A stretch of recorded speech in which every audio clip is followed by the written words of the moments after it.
আসসালামু আলাইকুম বন্ধুরা, কেমন আছেন? নিশ্চয়ই ভালো আছেন। মিলিস এভরিডে কিচেনে আপনাদের স্বাগত জানাই। আজকে অনেকদিন পর বন্ধুরা আপনাদের জন্য একটা রান্না নিয়ে আসছি। সেটা হলো পালং শাক দিয়ে, কাঁচা টমেটো দিয়ে আপনার কই মাছের ঝোল করবে। একদম পাতলা ঝোল যেটা, সেটা আপনাদেরকে আজকে করে দেখাবো।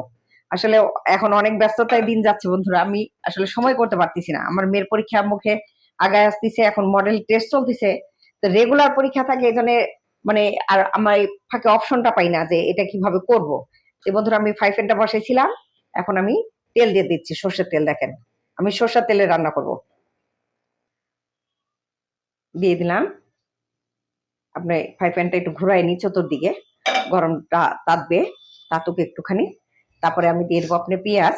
এখানে আমি পেঁয়াজ কেটে রেখেছিলাম কুচি করে, সেই পেঁয়াজটা দিয়ে দিলাম। আজকে আমার অনেকটা লেট হয়েছে বন্ধুরা, কি বলবো আর।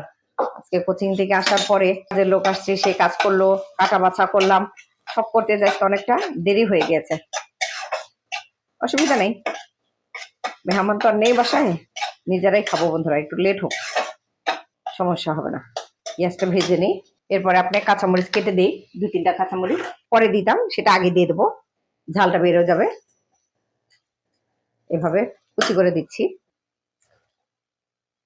এভাবে কাঁচামরিচ কাটতে যে বন্ধুরা একটা জিনিস খেয়াল করবেন, সেটা কিন্তু অনেক সময় ছিটে চোখে মুখে আসে, এই বিচিগুলা। এজন্য সাবধানে কাটবেন, কেটে দিবেন।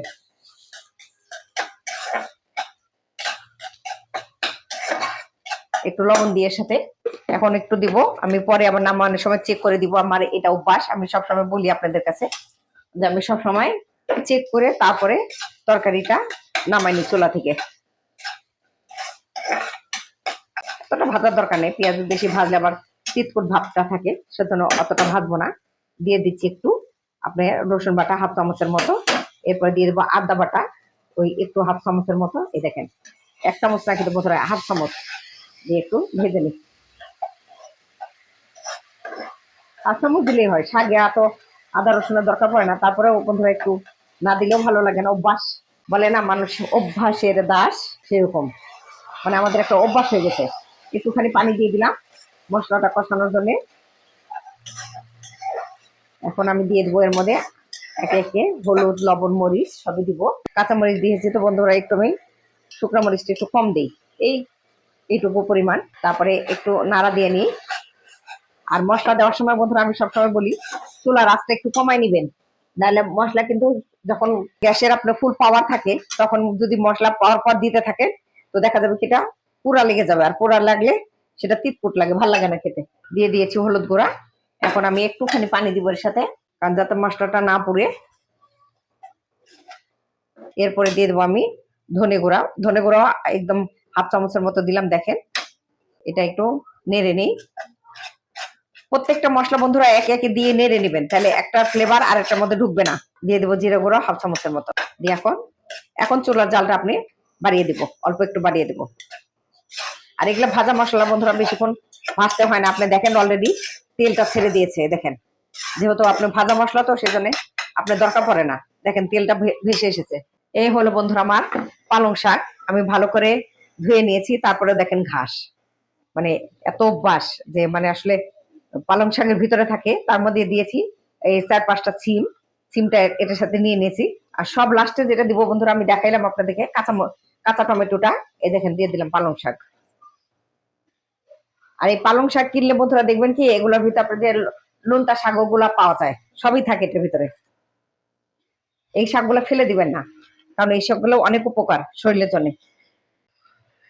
এখন একটু নেড়ে নিলে দেখবেন কমে গেছে। দেখেন আস্তে আস্তে কমে যাবে। পালং শাকের নিয়ম হলো বন্ধুরা না ঢেকে রান্না করা, কিন্তু আসলে ঢাকতে হয়। না ঢাকলে আপনার তরকারির ফ্লেভার যেটা থাকে সেটা পুরোটা উড়ে যায় বাতাসে। দিয়ে দিলাম পুরোটা। এর আগে মনে হয় একটা এপিসোডে মনে হয় আমার পালং শাকের রান্না ছিল বন্ধুরা, তবে আজকে আমি একটু কই মাছ দিয়ে করবো, সেজন্য আপনাদেরকে আমি দেখাচ্ছি, নাহলে দেখাইতাম না। দেখেন এমনিতেই মজে গেছে অনেকটা। আর যদি ঢাকনা দিয়ে দিই, তারপরে দেখবেন আরো শুকাই গেছে। আর এই পালং শাক বন্ধুরা বেছে নেবেন একটা একটা করে, না তো এর মধ্যে কিন্তু আপনার ঘাস থাকে, ঘাসটা আপনার বোঝা যায় না, যেহেতু সবুজ সবই, এই জন্য বোঝা মুশকিল। এখন আমি এখানে 2 মিনিটের জন্য বন্ধুরা ঢেকে রাখবো। 2 মিনিটের জন্য ঢেকে দিলাম বন্ধুরা। 2 মিনিট পরে ফিরে আসতেছি। ফিরে আসলাম বন্ধুরা 2 মিনিট পরে। দেখেন পুরা মজে এক জায়গায় হয়ে গেছে। এখন আমি দিয়ে দেবো পড়ে গেল বন্ধুরা। মানে বেশি পাড়াহুড়া করলে যা হয়। এখন এই দেখেন কাঁচা টমেটো, এরকম আদা কাঁচা টমেটো আমি কিনে এনেছি। এই টমেটোটা আমার কাছে খুব ভালো লাগে, এটা দিয়ে দিচ্ছি। এখানে 2টা টমেটো আছে, আমি দিয়ে দিলাম। দেখেন দিয়ে দিয়েছি। এখন আমি এটাকে একটু মিক্স করে নিব। আর শাকটা বন্ধুরা একটু লম্বা লম্বা করে কাটবেন, মাঝখানে যে ডাটিটা থাকে নিচটা ফেলে দিয়ে খালি অর্ধেকটা করে নিবেন, না হলে কিন্তু তারপরে ভালো লাগবে না। আর এই টমেটো দিয়ে আমি বেশিক্ষণ কষাবো না, কারণ টমেটোটা আমি চাই টমেটোটা একটু কাঁচা কাঁচা থাকুক। দিয়ে দিলাম, একটু কষানো হোক। কষানো হলে তখন আমি একটুখানি পানি দিয়ে দেবো, বেশি কষাবো না বন্ধুরা, আমি আগেই বলেছি কাঁচা টমেটোটা যাতে একটু গোটা গোটা থাকে সেটা আমি দেখতে চাচ্ছি। সেই জন্য আমি খুব একটা কষাবো না, নাড়তে নাড়তে যেটুকু হয় সেটুকুই। আবার আমার ছেলের একটা আবদার, ওর জন্য আজকে মুরগি রান্না করতে হবে, সেই মুরগিটা নাকি আপনাদের সামনে দেখাইতে হবে। তো নর্মাল মুরগি আপনারা সবাই রান্না করতে পারেন, তারপরেও আমার ছেলের যেহেতু আবদার সেহেতু আপনাদেরকে আমি দেখাবো। আমি এখন একটু পানি দিয়ে দিচ্ছি। এই যে পানি দিয়ে দিলাম, আগেই বলেছি আমি বেশিক্ষণ কষাবো না। আর এটা যেহেতু ঝোল হবে আমি আরো পানি দিব। এ দেখেন আমি 2 বাটির মতো পানি দিয়ে দিছি, একদম ঝোল ঝোল করবো যাতে জিনিসটা খেতে ভাল লাগে। তার আগে আমি একটা লবণটা চেক করে নিই। আর একটু দিব বন্ধুরা, একটু লবণ আছে, তারপর আর একটুখানি দিব, একটুখানি। এখানে আমার কাছে এক আটি শাক ছিল বন্ধুরা, পালং শাক। আপনারা যদি 2 আটি দেন সেটাও দিতে পারেন, কারণ 1 আটি শাকে দেখেন আপনি যদি কারো বাসায় বেশি মানুষ থাকে সেই হিসাবে শাকটা পুরাটা নিবেন। আর যাদের ঘরে কম মানুষ যে না থাকে 1 আটিও হবে, তাহলে আরেক আটি শাকের মানে কোনো দরকার নেই, প্রয়োজন নেই। আর যারা গ্রামের থেকে তুলবেন তারা তো বুঝবেনই যে আজকে কতটুকু রান্না করলে কি হবে। তো খালি সিস্টেমটা দেখানো আর কিছু না, যে যাতে আপনারা রান্নাটা করতে পারেন সেই জন্য। তো বন্ধুরা আমি আবার একটু 2 মিনিটের জন্য একটু ঢেকে রাখবো। 2 মিনিট পরে ফিরে আসতেছি। ফিরে আসলাম বন্ধুরা, মিনিট খানেক পরে দেখেন 2 মিনিটের মতো হয়ে গেছে। আর একটা জিনিস যেটা হলো বন্ধুরা, আমি বলেছি যে টমেটোটাকে আমি গলতে দিব না যেহেতু। আর এখানে হলো বন্ধুরা আমার এই যে মাছ, এই দেখেন কই মাছ, এই মাছটাকে কালকে আমি টমেটো দিয়ে ঝোল করছিলাম। আর এটা হলো পাবদা মাছ, মানে সব মাছগুলা তরকারি খাওয়া হয়ে গেছে, মাছগুলা রয়ে গেছে বন্ধুরা। সেই মাছ দিয়ে আমি যে বলি না রিসাইকেলিং করি, সেই রিসাইকেলিং এটা। ওই দেখেন আমার ছেলে বলতেছে মাছগুলা খায় না, ও তো মাছ খায় না, এটা নতুন ডায়লগ না, এটা পুরাতন ডায়লগ। সেই মাছগুলো আমি দিয়ে দিচ্ছি। দেখেন আমি আগেই বলেছি এই যে টমেটো দিয়ে ছোট্ট করে একদম কুচি কুচি টমেটো দিয়ে আমি ঝোল করেছিলাম, সেই মাছগুলা ছিল। এ দেখেন তরকারি মানে খাওয়া হয়ে যায়, মাছ আর খাওয়া হয় না। এই জন্য এই কাজটা করলাম আজকে। এখানে কিন্তু পাকা টমেটো ছিল বন্ধুরা, কাঁচা টমেটো ছিল না। দিয়ে দিলাম। মনে মনে ভাববেন যে এই আপা একজন পাবলিক, মানে কোনো কিছু মানে নষ্ট করে না। সত্যি আসলে নষ্ট করতে খুব খারাপ লাগে, এই কারণে যে এখন জিনিসের দাম প্রচুর। আপনি 500 টাকা নিয়ে গেলে বাজার কিনলে বুঝছেন 1 টাকাও আর ফেরত আসে না, এটা সত্যি কথা। আমাকে কি কোন ভাবেন কোন দূর ভাবেন আমার কিছুই সমস্যা নাই বন্ধুরা। আমি আপনাদেরকে শিখাচ্ছি যে আপনারাও শিখেন আমার মতো, যে কোনো কিছু ফেলনা দিবেন না। আমার অনেক চ্যানেল গুলাই আছেন দেখছেন যে রিসাইকেলিং করা, আমি এই জন্য আপনাদেরকে শিখাইছি। এই দেখেন আরো ঝোলটা বেড়ে গেল। ইস বন্ধুরা কি সুন্দর লাগছে তরকারিটা দেখতে, আহা কি অপরূপ দৃষ্টি, পালং শাকের সৃষ্টি। এখন আমি আবার লবণটা চেক করব, কারণ এই তরকারিটা দিয়েছি। আহা হা ইয়ামি। চলেন বন্ধুরা আর একটু ঝোল দিই, যেহেতু আপনার মশলাটা দেওয়া হয়েছে। বলেছি না পালং শাকের ঝোল করবো আজকে, দেখেন ঝোল করে দেখাচ্ছি আপনাদেরকে। আর একটু পানি দিয়ে দিলাম। আপনারা যদি না চান যে একদম শুকনা শুকনা করবেন, তাহলে প্রথম ঝোলটাই বন্ধুরা ঠিক ছিল, মাছটা দিয়ে আপনি একদম শুকনা শুকনা করে নামাই নেবেন। আর আমি যেহেতু ঝোল আমি আগেই বলেছি পালং শাক দিয়ে কাঁচা টমেটো দিয়ে কই মাছের ঝোল করব, সেহেতু এই জন্য ঝোলটা আপনাদেরকে দেখাচ্ছি। আমি একটুখানি লবণ দিই বন্ধুরা, এই দেখেন সামান্য একটু লবণ দিয়ে দিলাম। এখন আমি একে আরো 2 মিনিটের জন্য ঢেকে আপনাদের সামনে পরিবেশন করব। 2 মিনিটের জন্য বন্ধুরা ঢেকে দিলাম। ফিরে আসলাম বন্ধুরা 2 মিনিট পরে। হয়ে গেছে আমার তরকারি, কাঁচা টমেটো দিয়ে কই মাছের ঝোল। কারো যদি থাকে শরীরে অপুষ্টি হয়ে যাবে বল, বন্ধুরা খেতে ভুল করবেন না, পালং শাকে আছে অনেক পুষ্টি। নামিয়ে দিচ্ছি, হয়ে গেছে অলমোস্ট ডান। বন্ধ করে দিলাম চুলা। চলেন ঢেলে নেই তরকারি। দেখেন বন্ধুরা এইখানে আমার একটা স্টিলের বল রাখা আছে, এটার মধ্যে আমি ঢেলে দিচ্ছি। দেখেন আল্লাহ, আহা হা, আহা হা, কি সুন্দর তরকারি।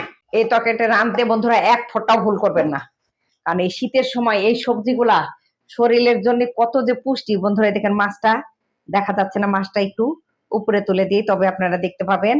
এই যে কাঁচা টমেটো, এই যে মাছ, সব এক জায়গায়। অবশ্যই অবশ্যই বন্ধুরা, অবশ্যই আপনারা একবার এটা ট্রাই করবেন, আর আমার স্টাইলে করবেন। যারা শুকায় নিবেন তো পরে বার আর কোনো ঝোল দিবেন না বন্ধুরা। আর যারা শুকনা না খেতে চায়, আমার মতো ঝোল খেতে চান, তারা আমার মতো ঝোল করে নেবেন। অনেকেই জানেন যে মুরব্বী মানুষ যারা আছে তারা ঝোলটা পছন্দ করে না, তবে পালং শাক আপনি যেভাবেই খাবেন শরীরে সেটাই উপকার বন্ধুরা। পালং শাকের কথা ডাক্তাররা সবসময় বলে। পালং শাক কেন বন্ধুরা, লাল শাক বলেন, পুঁই শাক বলেন, সবুজ যত শাক আছে যদি খেতে পারেন তাহলে আর কিছু লাগবে না। যাদের কষা, আমি সবসময় বলি আমার প্রত্যেকটা চ্যানেলে আমি কিন্তু এই কথাটা বলি যে যাদের কষার সমস্যা আছে তারা প্রত্যেকটা দিন শাক খাবারের টেবিলে রাখবেন, কারণ শাকটা না হলে শরীরে কোনো কিছু জুটবে না। ছোট বাচ্চারা আসলে খেতে চায় না, ইদানিং বাচ্চাগুলো খুব দুষ্ট, মানে বদমাস টাইপের যেটা বলে সেইটা বাচ্চাদেরকে খাওয়ানো যায় না। তবে একটু যদি চেষ্টা করে খাওয়ানো যায় বন্ধুরা, আমার ছেলেকে আমি আজকে ট্রাই করবো এই ঝোলটা দিয়ে। ও তো মা তরকারি খাবেই না, কিন্তু এই ঝোলটাকে ওকে মুরগির সাথে ব্ল্যান্ড করে খাওয়াবো, এটা ও বুঝতেই পারবে না। তবে বন্ধুরা যাই হোক, মেলা কথা বললাম, অনেক দুষ্টামিও করলাম। আপনারা যে যেখান থেকে আমার এই ভিডিওটা দেখেন প্রত্যেককেই আমি আসলে অনেক অনেক মানে ধন্যবাদ জানাই। এই দেখেন আমার ছেলে দুষ্ট বদমাইশ টাইপের একটা ছেলে। আমার ছেলেটাকে ধরো, দেখেন ছেলেটা অনেক দুষ্ট, মানে পাজির পাখারি বদমাইশ। এই বদমাইশটাকে নিয়ে আমি আর কোলাইতে পারি না, খালি চিকেন ছাড়া আর কিছু খায় না। তো আজকে যাই হোক বন্ধুরা, অনেক দুষ্টামি করে ফেললাম। আপনারা এখন যারা আমার এই চ্যানেলটাকে সাবস্ক্রাইব করেন নাই তাদের কাছে বিশেষভাবে আমার অনুরোধ যে তারা অবশ্যই সাবস্ক্রাইব করবেন। আপনি দেখবেন নিজে খাবেন, বন্ধুদেরকে খাওয়াবেন যে আপনি একটা দেশি আইটেম করলেন। এটা কোনো বিদেশি আইটেম না বন্ধুরা, পুরাটা দেশি। আপনার মা রান্না করছে, আপনার দাদি রান্না করেছেন, সেটা দেখেছেন। তবে আজকে এই পর্যন্ত বহুত কথা বলে ফেলেছি। তো আপনারা সবাই ভালো থাকেন, সুস্থ থাকেন। আবার নতুন কোনো রান্না নিয়ে বন্ধুরা আপনাদের সামনে উপস্থাপন করব। সেই পর্যন্ত আপনারা বন্ধুরা মানে কি বলে, মানে বিদায় জানাই। আল্লাহ হাফেজ বন্ধুরা।